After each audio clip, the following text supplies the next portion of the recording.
নমস্কাৰ বন্ধুসকল, মই আপোনালোকৰ সন্মুখত আজি অংকৰ যাদু লৈ আহিছোঁ। অংকৰ যাদুটো আমি লিখি দিছোঁ। প্ৰথমতে এটা সংখ্যা 3254 এই সংখ্যাটো হৈ গৈছে। সংখ্যাটো লিখাৰ পিছত এতিয়া মই অন্য এখন বহীত উত্তৰটো লিখিম। মানে আমি অংকটো যিটো লিখিবলৈ লৈছোঁ সেই অংকটোৰ উত্তৰটো মই এখন সৰু শিলাৰ কাগজত লিখি সাইডত ৰাখি থৈ দিম। গতিকে উত্তৰটো লিখিবলৈ যত্ন কৰিছোঁ। 23252 এইটো হৈছে উত্তৰটো আমি সাইডত বঢ়িয়াকৈ ৰাখি থৈ দিছোঁ, যাতে পিছত আমি উত্তৰটো হ'লে চাব পাৰিম। তাৰপিছত লিখাৰ পিছত মই অন্য এজন বন্ধু বা মোৰ লগৰীয়াক মই লিখিবলৈ দিছোঁ। তাৰ মনেদি এটা লিখক 6231 তেওঁ লিখিছে যেনিবা। লিখাৰ পাছত মই এটা নিজে লিখিছোঁ 3761 এইটো মই লিখিলোঁ। লিখাৰ পিছত অন্য এজন বন্ধুক আকৌ এটা সংখ্যা লিখিবলৈ দিয়া হ'ল। সেই বন্ধুজনে লিখিলে 4562। লিখা হোৱাৰ পাছত এই সংখ্যাটো তলত মই আকৌ এটা লিখি দিম। এই সংখ্যাটো লিখা হোৱাৰ পিছত মই গোটেইখিনি সংখ্যা যোগ কৰিম। যোগ কৰাৰ পিছত আমি উত্তৰটো এই কাগজত লিখি থোৱাটো হৈছেনে নাই, সেইটোৰ সৈতে মিলিছেনে নাই সেইটো আমি চাই ল'ব লাগিব। তাৰপিছত যদি একেই মিলিছে তেতিয়াহ'লে আমি ছাকচেছ হৈছোঁ বা এইটো হৈছে যাদু। এতিয়া আমি যোগ কৰি চাইছোঁ। প্ৰথমতে 4 একে 5, 5 8 হৈছে 13 হোৱাৰ পিছত 13 2 15, 15 7 22, 22 2 হাতে গেল 2।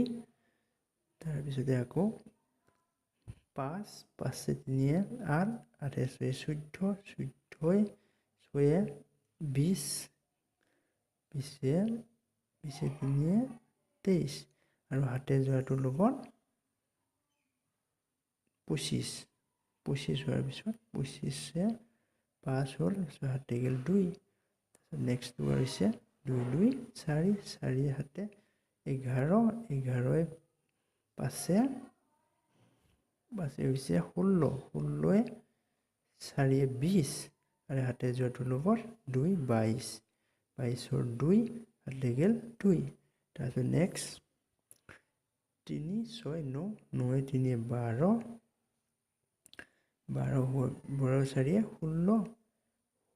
5 21 21 হাতে যোৱা 2ৰ লগত 23 23 হোৱাৰ পিছত আমি 23টো লিখি দিছোঁ। 23টো লিখা হৈ গৈছে। এতিয়া আমি চাম উত্তৰটো হৈছেনে নাই। এই শিলাৰ কাগজত লিখি থৈ দিয়া একে হৈছেনে নাই। এতিয়া চাই লোৱা একে হৈ গৈছে উত্তৰটো। এতিয়া এইটো আচৰিত নহয় জানো? এইটো কেনেধৰণে হ'ল এইটো মই আপোনালোকক কৈ আছোঁ। মই এতিয়া এই অংকৰ যাদুটো কেনেধৰণে কৰিলোঁ আপোনালোকক মই জনাই আছোঁ। সুন্দৰভাৱে আপোনালোকে ভালদৰে চাই যাব। প্ৰথমতে মই এটা সংখ্যা লিখি দিলোঁ।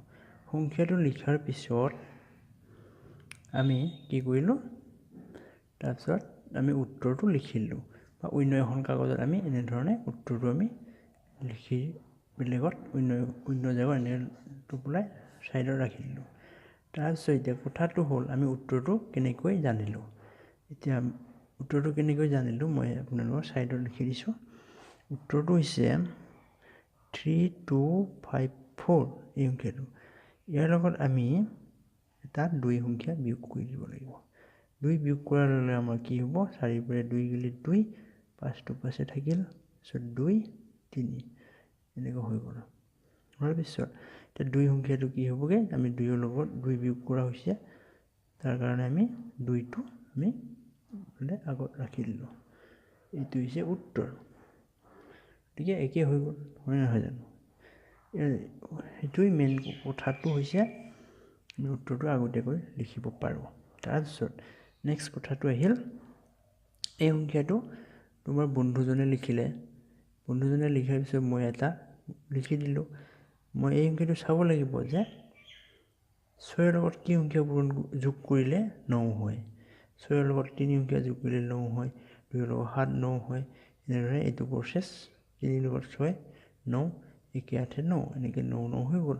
তাৰপিছত নেক্সটটো সেইদৰে মই এটা লিখিলোঁ, মই বন্ধুজনক লিখিবলৈ দিলোঁ, তাৰপিছত মই এটা লিখিলোঁ, সেই একে 4 5 9 5 4 9 6 2 9 2 7 9 এনেধৰণে 9 হৈ গ'ল। গতিকে এতিয়া এইখিনি গোটেইখিনি কৰাৰ পিছত আমি যিটো যোগ কৰিম সেই সংখ্যা যোগটো ইয়াৰ লগত মিলি যাব। এইটো হৈছে যাদুটোৰ উত্তৰটোৰ সমাধান। এনেধৰণে আপুনি যাদুটো কৰি আচৰিত কৰিব পাৰে বন্ধুসকলক।